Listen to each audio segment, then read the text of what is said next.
الحمد لله رب العالمين والصلاة والسلام على أشرف المرسلين وعلى آله الطيبين الطاهرين وصحابته أجمعين ومن تبعهم بإحسان إلى يوم الدين أما بعد. Nous continuons par la grâce d'Allah subhanahu wa ta'ala et sa permission la lecture de sourate Ali Imran avec l'explication de ses sens en langue française, Inch'Allah. Nous en sommes au verset 118 de la sourate.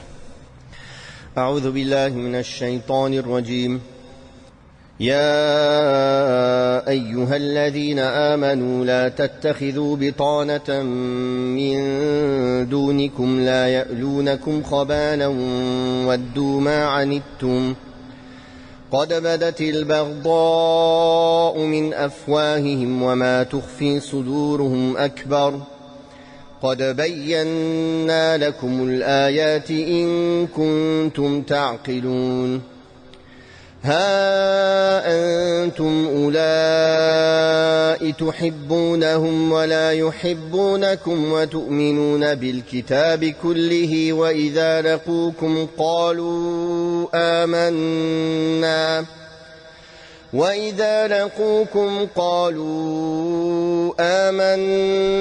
وإذا خلوا عضوا عليكم الأنامل من الغيظ قل موتوا بغيظكم إن الله عليم بذات الصدور إن تمسسكم حسنة تسؤهم وإن تصبكم سيئة يفرحوا بها وإن تصبروا وتتقوا لا يضركم كيدهم شيئا إن الله بما يعملون محيط وإذ غدوت من أهلك تبوئ المؤمنين مقاعد للقتال والله سميع عليم إذ هم الطائفتان منكم أن تفشلا والله وليهما وعلى الله فليتوكل المؤمنون. Allah tabarak wa ta'ala dit dans le sens des versets 118 et 119 et 120: Ô vous qui avez cru, ne prenez pas de gens de confiance en dehors des vôtres. Ils ne cherchent qu'à vous troubler et se réjouissent de vous voir en difficulté. La haine qu'ils vous portent se manifeste dans leur bouche, mais ce que cache leur poitrine est pire encore. Nous vous exposons clairement les signes pour peu que vous raisonniez. Vous, les croyants, les aimez alors qu'eux ne vous aiment pas.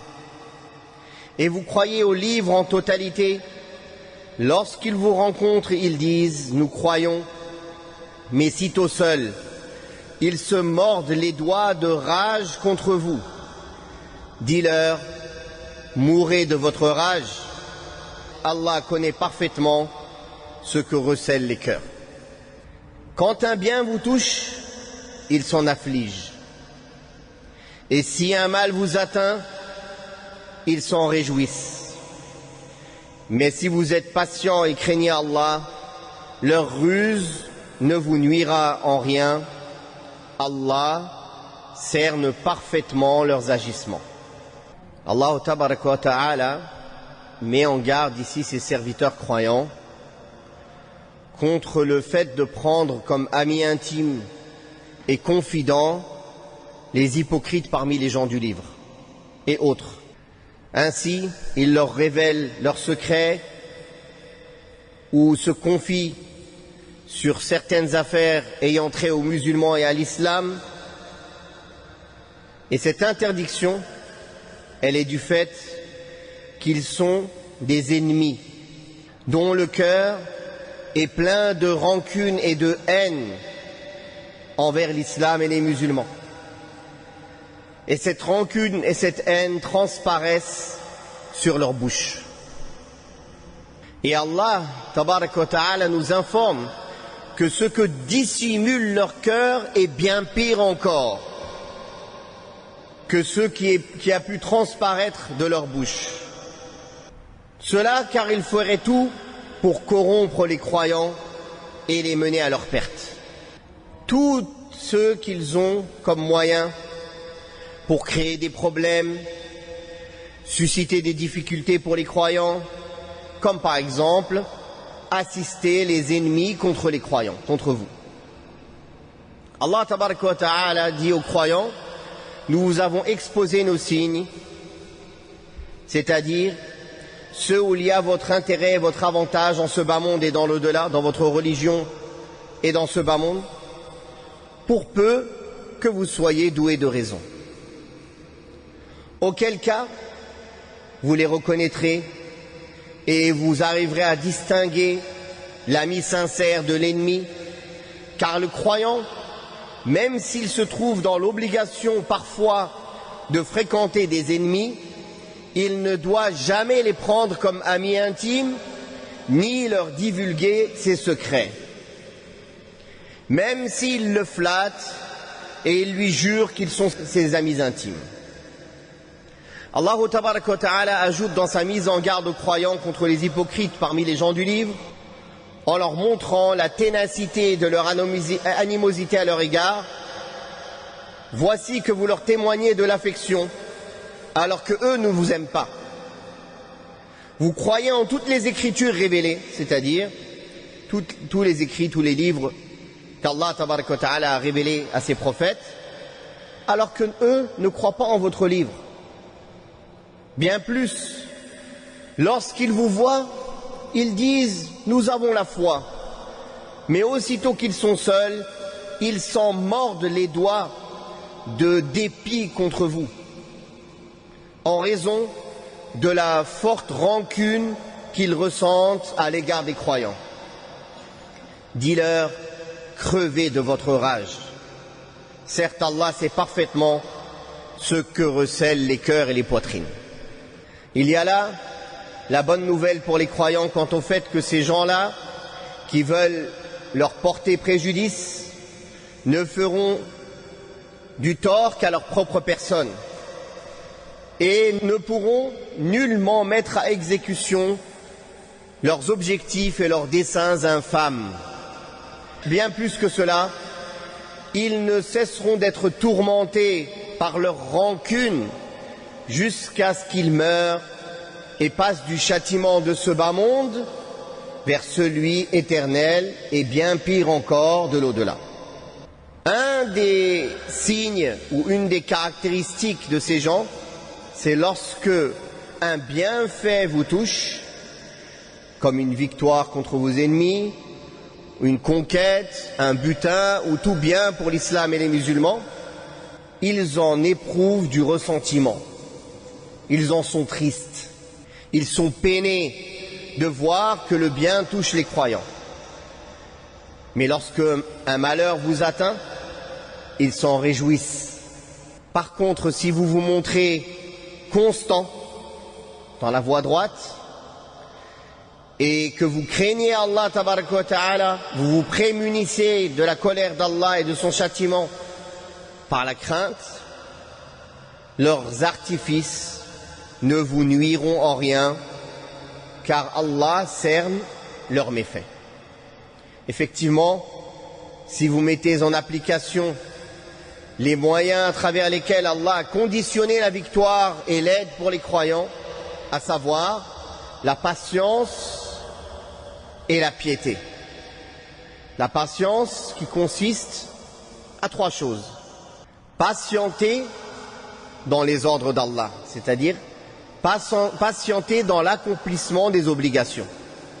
Car l'accomplissement des obligations nécessite de patienter sur certaines difficultés liées à ces obligations, à ces ordres.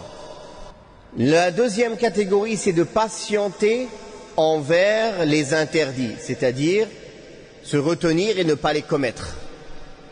Et la troisième catégorie est de patienter face aux décrets et à la destinée d'Allah douloureuse, c'est-à-dire aux épreuves, en étant satisfait de ce qu'Allah a décrété, en sachant pertinemment que Allah ne décrète pour le croyant que du bien. Et que si la personne patiente est satisfait de son Seigneur et de son décret, qu'il loue Allah avec sa langue, alors cette épreuve se transformera en bien pour lui. Comme le prophète sallallahu alayhi wa sallam a dit, Ajaban li amri al-mu'min, inna amrahu kullahu lahu khayr. Que le cas du croyant est étonnant, car son cas, sa situation ne comporte pour lui que du bien. Et ceci n'est pour personne que pour le croyant. In asabathu sarra shakara fakana khayran lah. Wa in asabathu darra sabara fakana khayran lah. Quand un bienfait le touche, il est reconnaissant envers son Seigneur, c'est alors un bien pour lui. Et quand un malheur le touche, il est patient, alors c'est un bien pour lui. Donc la patience consiste en ces trois choses.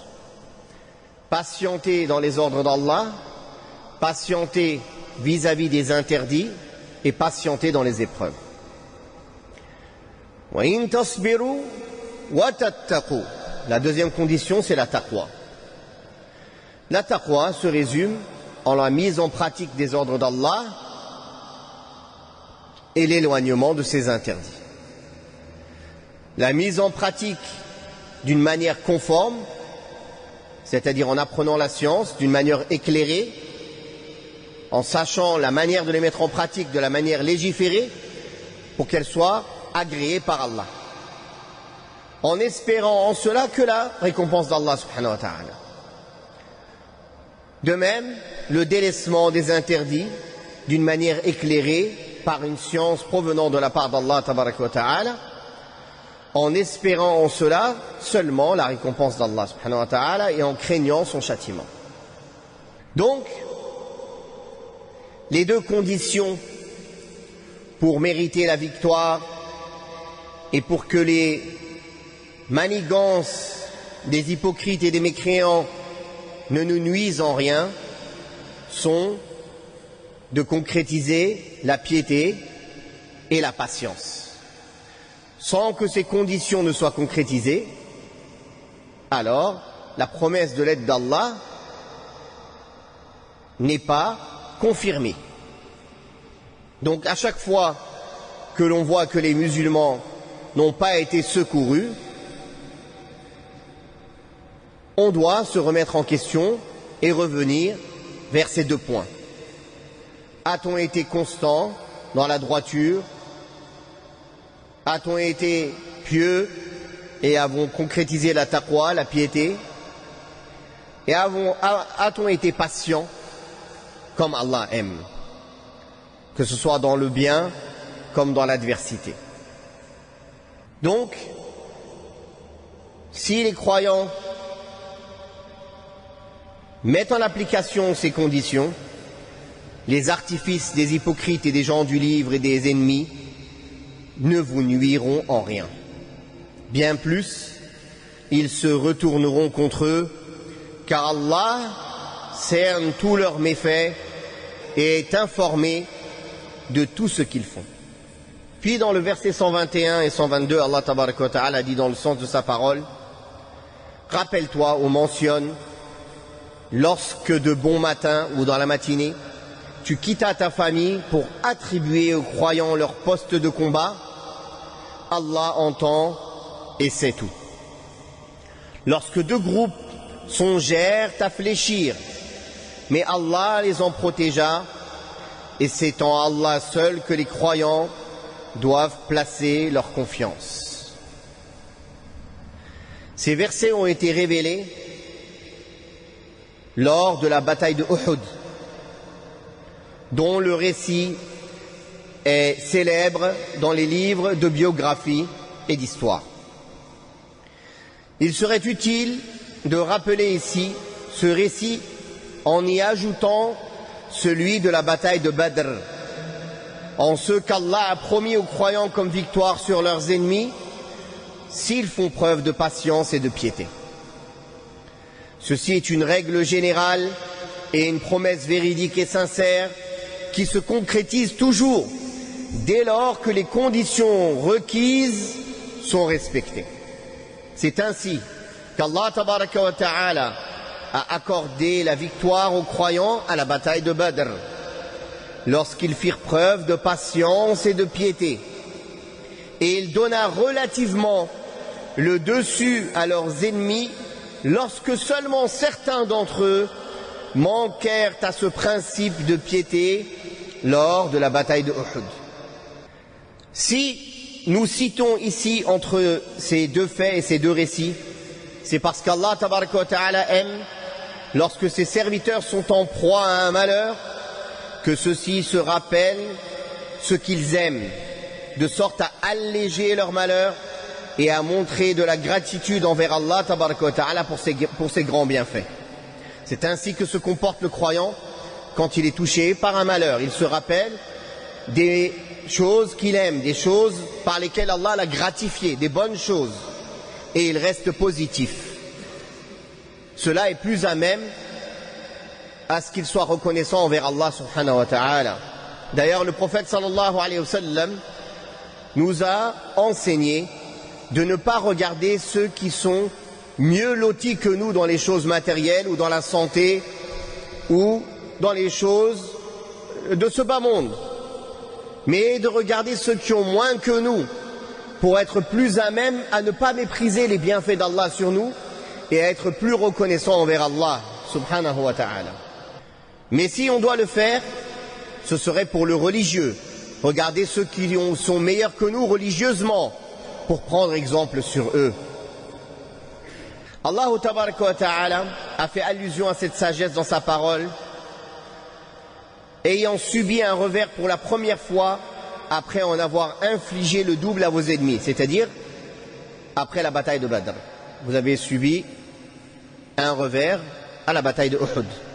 Et la bataille de Uhud se résume en substance au fait que, après le retour des associatres et des polythéistes de la bataille de Badr vers la Mecque, perdants, en l'an 2 de l'Hégire, ils se préparèrent avec tous les moyens qu'ils possédaient, que ce soit en hommes, en argent ou en équipement, pour prendre leur revanche sur les croyants.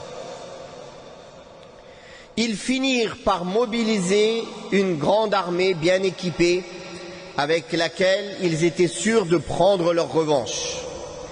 C'est ainsi qu'ils se dirigèrent vers Médine avec 3000 combattants et établirent leur camp pas très loin de la ville. Le prophète sallallahu alayhi wa sallam sortit à leur rencontre avec ses compagnons après qu'ils se soient consultés pour savoir s'il fallait les attendre dans la ville et soutenir le siège ou bien sortir à leur rencontre. Quand les compagnons, les jeunes parmi eux surtout, ont insisté de dire il faut qu'on sorte sinon il faut dire qu'on est peureux, le prophète sallallahu alayhi wa sallam est rentré, a mis son armure. Les autres compagnons ont dit mais vous insistez alors que le prophète sallallahu alayhi wa sallam voyait plutôt le fait de les attendre dans la ville. Son avis, il y a plus de baraka dans son avis. Ils ont regretté. Quand le prophète sallallahu alayhi wa sallam est sorti avec son armure, ils lui ont dit on regrette au messager d'Allah d'avoir insisté. Il a dit il n'appartient pas à un prophète d'enlever son armure après qu'il l'ait mise, après que la bataille soit finie. C'est fini, on sort. Cela montre que quand le musulman, après avoir fait les causes, l'istikhara, ou l'istishara, après avoir consulté les gens de connaissance, puis consulté Allah tabaraka wa ta'ala par la prière de l'istikhara, une fois qu'il s'est décidé à faire une chose, il ne faut pas qu'il hésite, il fonce. Et c'est ce qu'Allah tabaraka wa ta'ala nous a enseigné dans le Coran, et c'est ce que le prophète sallallahu alayhi wa sallam ici a fait. Ils se sont concertés, ils ont décidé, il a mis son armure, ils lui ont dit non, on a changé d'avis. C'est pas, le musulman n'est pas comme ça. Ah non, je fais ci, ah non, je fais pas comme ça. Tout le temps à douter. Tu as réfléchi, tu as fait les causes, tu t'es concerté. Tawakkal ala Allah. Place ta confiance en Allah, il fonce. Donc, le prophète sallallahu alayhi wa sallam est sorti à la tête de 1000 hommes. Après avoir parcouru quelques kilomètres, Abdullah ibn Ubay ibn Saloul, l'hypocrite, rebroussa chemin avec le tiers de l'armée qui épousait ces thèses hypocrites. Donc ils se sont retrouvés avec 300 hommes au moins. Deux groupes parmi les croyants faillirent faire défection eux aussi. Il s'agit des Banu Salama et des Banu Haritha. Mais Allah tabaraka wa ta'ala raffermit leur cœur. Ils restèrent fermes. Une fois arrivés à Uhud, le prophète sallallahu alayhi wa sallam plaça les musulmans dans leur position, le dos tourné vers la montagne d'Uhud, c'est-à-dire Uhud était derrière eux, face aux ennemis. Le prophète sallallahu alayhi wa sallam chargea 50 archers de prendre position sur un col de la montagne et de protéger les arrières des musulmans.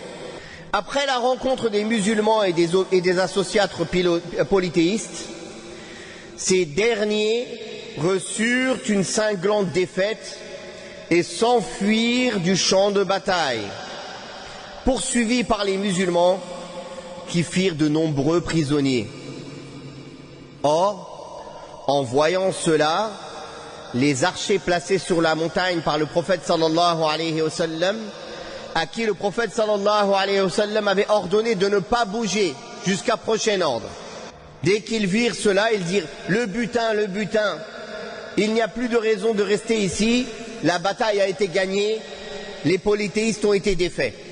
Descendons donc prendre notre part du butin aussi. » Leur chef, Abdullah ibn Jubayr, essaya de les raisonner, en vain.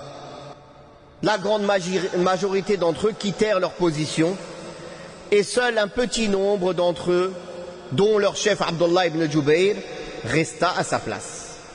C'est alors que la cavalerie des associates polythéistes, à l'époque Khalid ibn al-Walid était à leur tête, avant qu'ils se convertissent, voyant cette brèche inespérée, contournèrent les musulmans,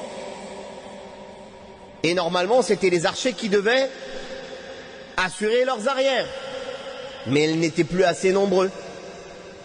Donc, malgré que le peu d'archers qui sont restés ont essayé de défendre comme ils ont pu, ils n'ont pas réussi et ils ont surpris les musulmans par derrière eux.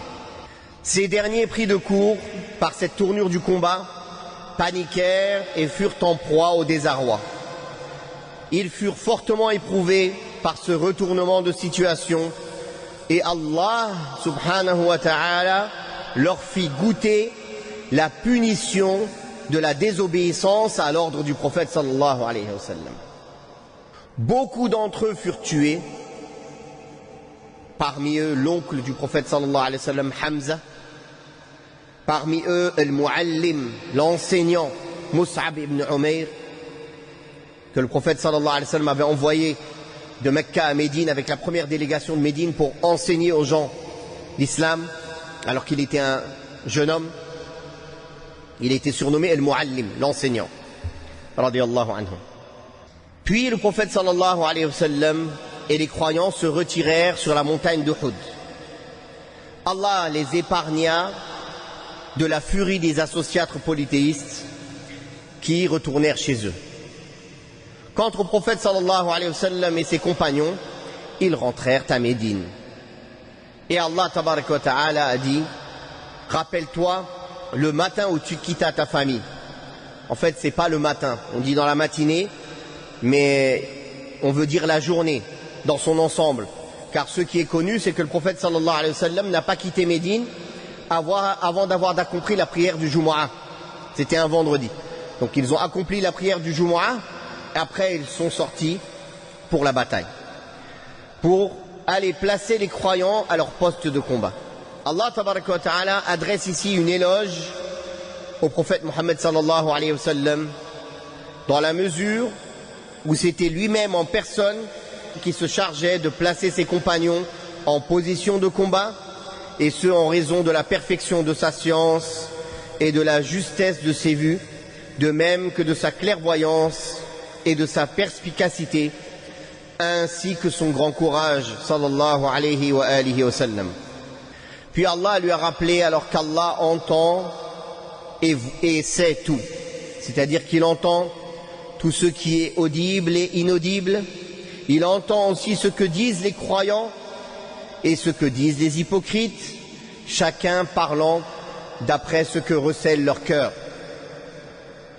Et il connaît les intentions des hommes qu'il rétribuera de la façon la plus juste. Il entend aussi et sait tout, c'est-à-dire qu'il se charge de diriger vos affaires et vous apporte son assistance, comme il a dit aux prophètes Moussa et Haroun, quand il leur a dit « Qala la takhafa innani ma'akuma asma'u wa ara » Il a dit « N'ayez crainte, je suis avec vous, j'entends et je vois. » Donc comme Allah Ta'ala dit ici « J'entends et je vois », c'est-à-dire qu'il est avec eux, comme il a été avec Moussa et Haroun. Alayhim as-salam. Deux groupes de vos armées étaient sur le point de faire défection. Ici, il parle des Banu Salama et des Banu Haritha qui ont failli se décourager et renoncer au combat. Mais Allah tabaraka wa ta'ala, par son immense bienveillance, les raffermit et ils restèrent inébranlables. C'est pourquoi il a dit subhanahu wa ta'ala dans le sens, et c'est Allah qui a raffermi leur courage, c'est-à-dire par compassion envers ses bien-aimés, qu'il assista dans la voie du succès et qu'il protégea de tout tort, en les empêchant de commettre ce grand péché qu'est la lâcheté et la fuite au moment du combat, en laissant le prophète sallallahu alayhi wa sallam seul face à ses ennemis.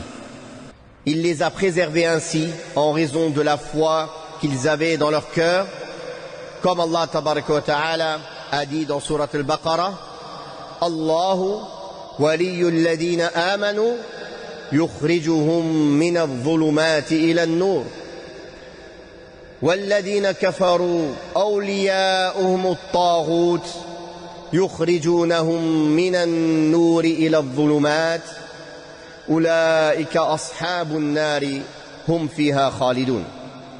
Allah est le maître protecteur des croyants. Il les fait sortir des ténèbres vers la lumière. Alors que les mécréants ont pris comme protecteurs les tarout, les fausses divinités adorées en dehors d'Allah, qu'ils les font sortir de la lumière vers les ténèbres. Voilà ceux qui sont les habitants de l'enfer, où ils y resteront éternellement, dans le sens de sa parole. Puis Allah tabaraka wa ta'ala a dit dans sourate At-Tawbah, قُلْ لَنْ يُصِيبَنَا إِلَّا مَا كَتَبَ اللَّهُ لَنَا هُوَ مَوْلَانَا وَعَلَى اللَّهِ فَلْيَتَوَكَّلِ الْمُؤْمِنُونَ. Dis, ne nous touchera que ce qu'Allah nous a écrit, il est certes notre maître protecteur. N'est-ce pas que c'est en Allah que les croyants doivent placer leur totale confiance. Ainsi, les croyants sont tenus de placer leur confiance en Allah tabaraka wa ta'ala, surtout dans les moments du combat et de difficulté. Ils se trouvent obligés de placer leur confiance en lui et de demander son assistance en s'appuyant sur sa force et sa puissance subhanahu wa ta'ala. Avec ceci, nous avons fini la lecture et l'explication de ces versets 118 à 122. Wallahu ta'ala a'la wa a'lam. Wa sallallahu ala Muhammadin wa ala alihi wa sahbihi wa sallam. Walhamdulillahi rabbil alamin.